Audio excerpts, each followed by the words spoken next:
Thank you for joining us for this episode of Kindness Matters. My name is Peyton Davis. I'm the Communications Specialist at Cat Depot. And my name is Andy Antonik, and I'm the Development Specialist here at Cat Depot.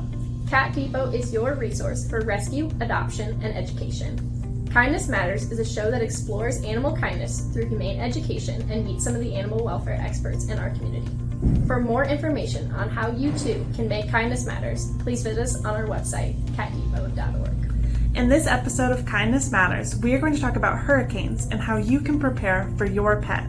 We will also feature an interview with Cat Depot's Cat Care and Facilities Manager, Ryan Simonson, who will talk about how Cat Depot prepares for a hurricane and how you can help your local shelters. You will also get a peek inside our rescue rig, learn what you can include in your pet hurricane kit, and meet some of our adoptable kitties.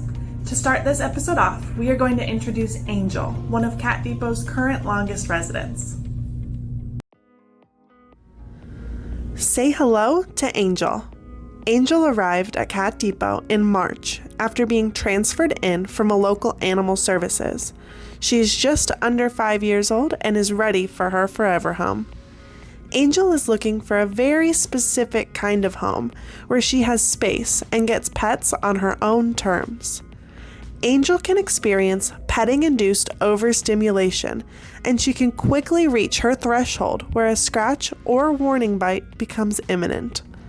She only wants a small amount of pets, and that needs to be respected. Despite being a little picky about her people, Angel doesn't mind the company of other cats. She also enjoys simple play sessions with a fishing pole-style toy, and she loves to relax and nap in a comfy bed. Angel is the perfect cat for a quiet home that just needs an extra companion. Could she be the perfect cat for you? Whether a cat is in a shelter or in a home, every cat needs to be thought about when making your hurricane kit. Up next, we'll show you what you should keep in your pet disaster kit. Hi, I'm Ellie from Cat Depot. Today I'm going to be showing you everything that you should have in your hurricane kit for your cats. First, you should have photocopies of all of your pet's veterinary records and important documents in a water-sealed bag.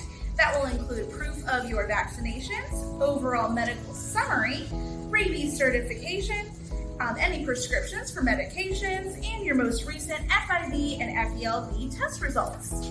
Next, you should have 2 weeks worth of dry food for your cat. Next, you should have a 2-week supply of litter for your cat. And of course, you also want to have a food and a water dish for your cat. You want to have several toys for your cat to play with. You're also going to want to have a harness and leash for your cat that can clip together. You want to have a 2-week supply of water for your cat. You want to have any of your cat's prescription medications ready to go, good 2-week supply. Of course, you want to have a first aid kit as well. A good stain remover, and a 2-week supply of wet food for your cat. Those are the items that you will want in your hurricane kit for your cat.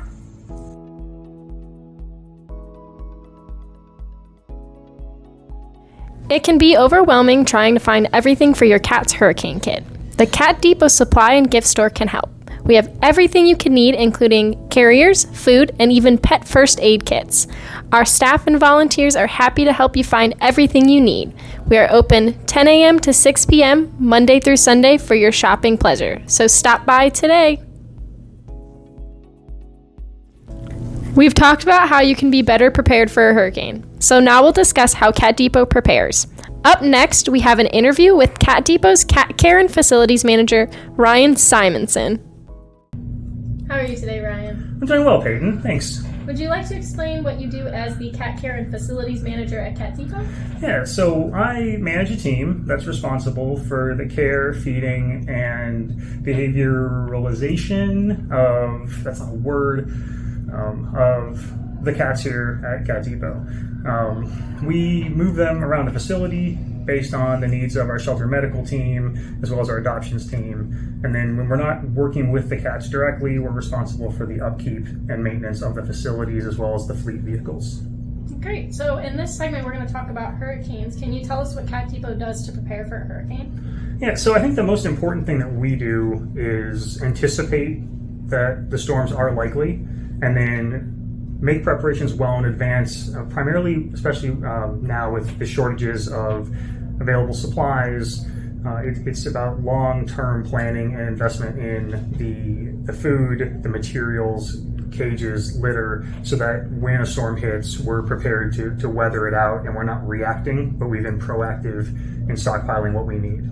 Yeah, so you talked a little bit about those preparations. Can you explain a little bit more about like stockpiling and what that means for a shelter like Cat Depot? Sure. So we try to maintain about a 6-month supply of all of our consumable goods. So 6 months of canned cat food, 6 months of both clumping and non-clumping litter, 6 months of all the sanitizing agents that we use to keep the facility clean and to keep the animals safe. And that gives us enough leeway where if something becomes short supply, we're able to fall into our stockages and replenish. But more importantly, what that does is it gives us the flexibility if we have a storm and we end up going from normal operations to emergency operations, or if we're accommodating pets or animals from other facilities, because our facility is built to withstand most of the storms that we have in Florida. Sometimes we'll take on animals from other shelters. It gives us the ability to increase the throughput without running out of any of the essential items. Would you be able to explain a little bit more, if we know there's a hurricane that's actually forming, what goes into preparation for that at Cat Depot? Sure. Okay. So if we know there's a hurricane coming, there's a whole series of decision trees that have to be executed. So we look at things like, is the storm likely to hit Cat Depot? Or is it going to be a near miss? Or is it going someplace else? If we know it's going to go someplace else, we actually reach out to a lot of our sister shelters around the state and extend offers of support. We have pre-written memorandums of agreement with a lot of these shelters so that we can take pets on from them, or they can take pets on from us, depending on the storms. So that communication and coordination piece is really essential to set us up so that when we do get in the eye, we are best prepared to handle what's going to happen. Once we determine the path of the storm, we have to look at the intensity. So if a storm is projected at Category 3 or below, then we would be sheltering in place here. The building is rated, it's constructed to withstand, it's actually engineered, certified to withstand the Category 3 storms. So 3 or below, we have a shelter in place protocol that we would activate about 96 hours out from when we expect the storm to hit us. And then it brings staff members into the facility 24/7. So we have people here on site to care for the animals, takes away transportation concerns, and basically provides continuity of support. If the storm is going to be Category 4 or 5, then we have an evacuation protocol that we would put into place. Again, no sooner than 96 hours out, which would allow us to load up the animals safely. We have a rescue rig and a trailer, which I think we're going to take a look at a little bit later. And then we put them on the road and we would evacuate to one of our sister shelters that we have pre-written, pre-authorized memorandums of agreement, and we would shelter in place at that location until we were out of danger here at Cat Depot. That's great. Why do you think it's important that all pet owners should be prepared for a hurricane? Well, I mean, in Florida, it's not so much a question of if a storm is going to hit, it's when. And so you have to have your materials, your cat supplies. We talk a lot about, just the normal things like food and water, but in reality, a lot of cats have medical requirements, have medicine, have other special needs, and those are always going to be the items that disappear first when there's impending danger. So, it's very important that everyone be proactive and prepare. Bigger picture, what that does is it kind of spreads out the intensity of the demand of supplies. It allows the providers to restock and resupply over the course of several weeks to maybe several months, as opposed to if no one makes preparations, all of a sudden a storm's coming, we get panic purchasing, And that's where we get these critical shortages, and then people are left without the items they need. So really, and I hate to use this because it's been just destroyed with the COVID concept, but the idea of flattening the curve, if we can spread out that demand cycle to a longer period of time, then everyone gets what they need. We don't leave people out in the dark, but unfortunately that does require everyone to plan ahead, weeks, sometimes months. Yeah, absolutely. How can people help their local shelters like Cat Depot during hurricane season? Yeah, so this one I think goes right back to the previous question. The most important thing that people can do to help us is make sure that their personal pets are taken care of, right? I mean, if we are planning on sheltering in place with the 100 plus cats that we have here, we are stretched very thin to begin with, and we're not in a position to just openly admit all of the neighborhood cats or anyone else who's waited too long to get ready. So the best way that people can help Cat Depot is by having their own personal plans, having their own stockpiles of their cat's medicine and food, having their evacuation plans if necessary, or people that are willing to take on their pets if they're choosing to weather out the storm. That's the most important thing. Secondary to that, it would be to tune in to our website, tune into our social media channels, because our communications department is going to ask if we have, as a shelter, if we have critical shortages or critical needs. We're going to reach out and let the public know, and if they're able to support in that way, that's always welcome. It's actually kind of the only way we're able to survive is through the generosity of the people around us. Yep, absolutely. Well, thank you for teaching us a little bit about hurricane season. Next, Ryan's going to help us take a tour of the rescue rig.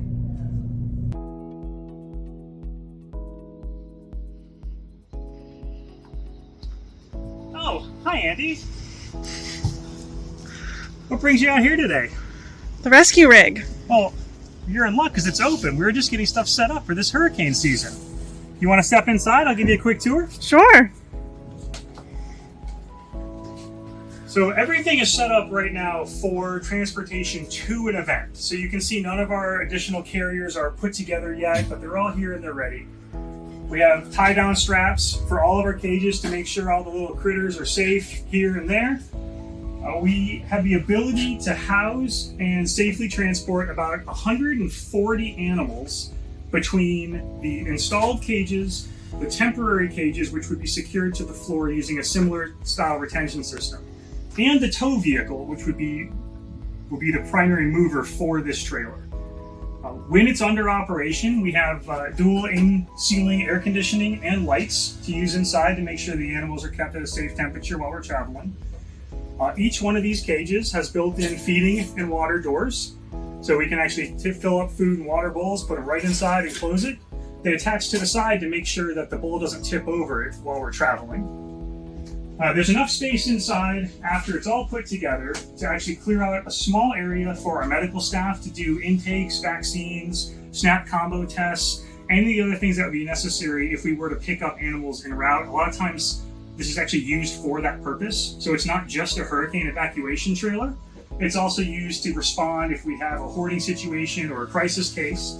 And so medical needs to have enough room to do all their intakes for the animals before they're loaded up and brought back to Cat Depot. So this is our trailer. Awesome. I'm excited that we have it. I hope we never have to use it.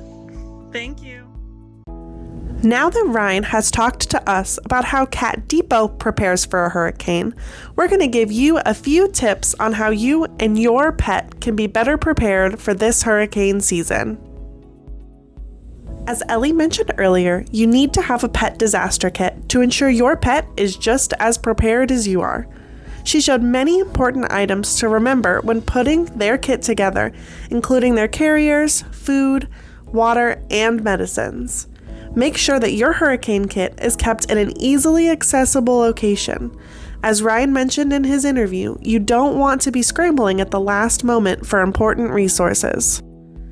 Just as important as having a kit is having a safety plan. You need to decide what you are going to do if there is a hurricane, and if you need to leave, how you will do it.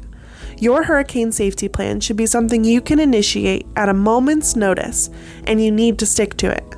If you hesitate or second guess your plan, it could put both you and your pet in a dangerous situation. In case of an emergency, you should make sure all of your pets are microchipped. Once your pet is microchipped, you just need to keep your contact information up to date. If something happens and your pet is separated from you, your pet can be scanned for a microchip and they will be able to contact you to reunite you with your pet. You should also have an emergency pet rescue sticker on your front door or window.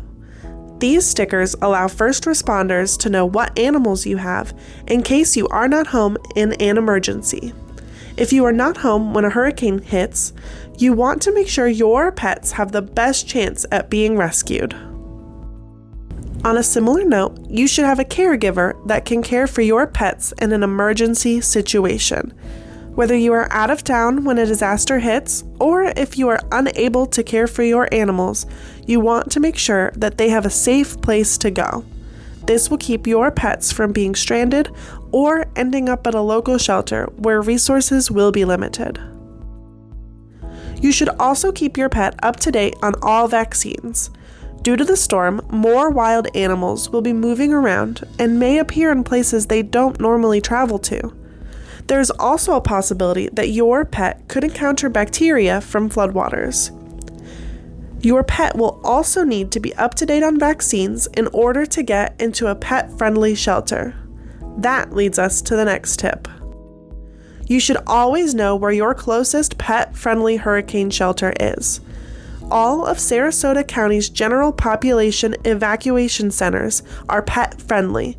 However, they do require your pet to have a crate and recommend making sure the pet is comfortable in the crate to help alleviate stress.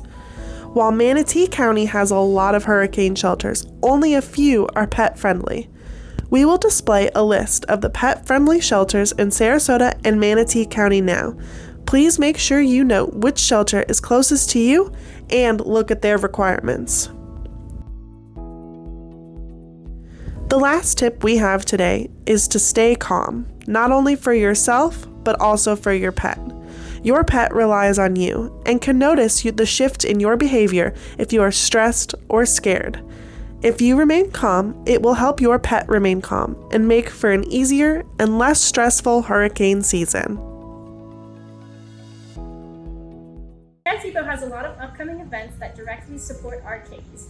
Ellie, do you want to tell me about some of the events like Cats and Coffee? Absolutely. We have lots of fun events like Cats and Coffee, which is our monthly lecture series where people come and learn about different cat topics each month, and they get to meet one of our adorable adoptable kittens.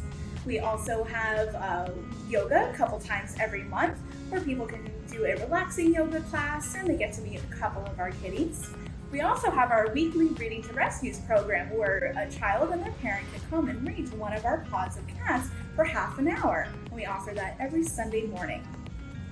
These are just a couple of the upcoming events that we have. For more information on these events and other events that might be coming up, please check us out on our website, catdepot.org, under the events calendar. Thank you, Peyton and Ellie, for talking about some of the fun events offered here at Cat Depot. And thank you for tuning into this episode of Kindness Matters.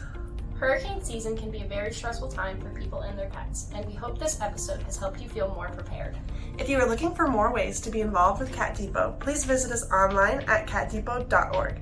You can check out our events calendar and learn more about the events that Ellie shared, and see all of our adoptable cats and kittens, and so much more.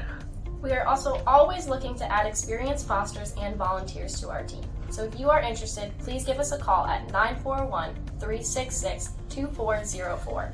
We could not save the number of cats and kittens we do every year without our incredible fosters and volunteers, especially during kitten season.